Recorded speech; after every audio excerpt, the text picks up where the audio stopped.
नमस्कार दोस्तों, स्वागत है आपका हमारे YouTube चैनल पर। मटर जनसत्ता के संपादकीय से और एक अन्य किताब से लिया है। शुरू करेंगे 3 सेकंड में। चुनावों में धन बल के बढ़ते चलन को लेकर लंबे समय से चिंता जताई जाती रही है।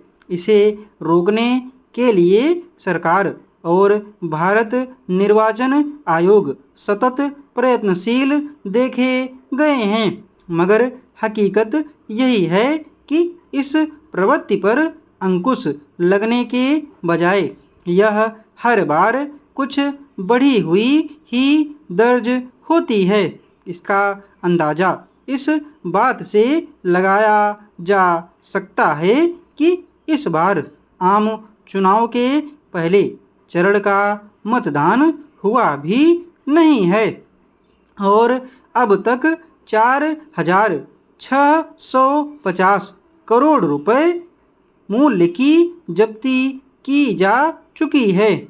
यह पिछले आम चुनाव में हुई कुल 3,475 करोड़ रुपए मूल्य की जब्ती से बहुत अधिक है। निर्वाचन आयोग का कहना है कि मार्च से जब्ती का सिलसिला शुरू हुआ और अब तक हर रोज करीब 100 करोड़ रुपए मूल्य की जब्ती की जा रही है। अभी तक की गई जब्ती में करीब 45% हिस्सा मादक पदार्थों का है। इसमें केवल 395 करोड़ रुपए नकदी जब्त की गई है।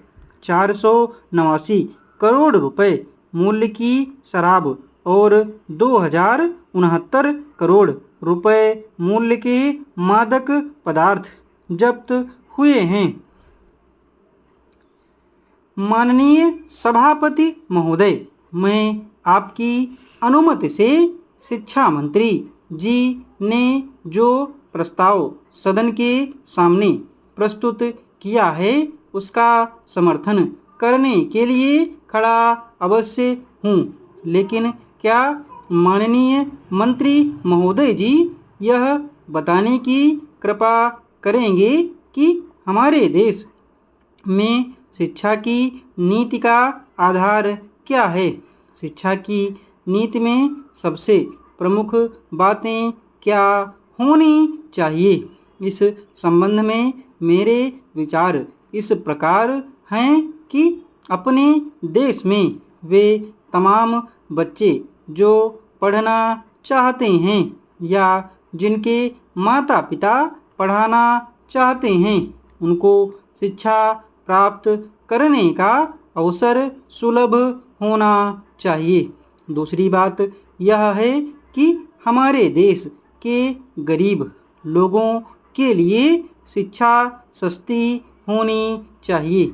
और तीसरी बात यह है कि शिक्षा मिलने के बाद इस बात की गारंटी होनी चाहिए कि जो लोग पढ़ लिख कर निकलें उनको किसी न किसी काम में लगाया जा सके।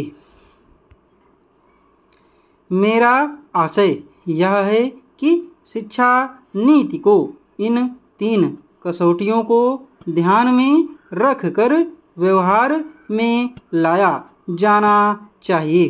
क्या शिक्षा नीति यहाँ की सस्ती है? क्या सभी को सुलभ है? तथा क्या वह रोजगार तलब है? मान्यवर, इन 3 कसौटियों पर विचार करने के बाद हम इस निष्कर्ष पर पहुँचेंगे और यह सदन भी इस निष्कर्ष पर पहुँचेगा कि ना तो शिक्षा सुलभ है, न सस्ती है और न यह रोजगार तलब है। आज शिक्षा के अंदर भी वर्ग बने हुए हैं। क्या शिक्षा हाई क्लास के लोगों के लिए है जो कि उन लोगों को पब्लिक स्कूलों के माध्यम से दी जाती है?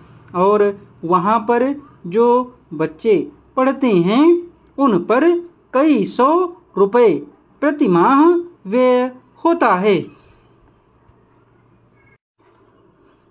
डिक्टेशन की स्पीड 90 शब्द प्रति मिनट रही है।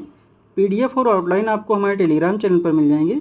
टेलीग्राम चैनल का लिंक नीचे कमेंट बॉक्स में पिन है और डिस्क्रिप्शन बॉक्स में भी मिल जाएगा। धन्यवाद।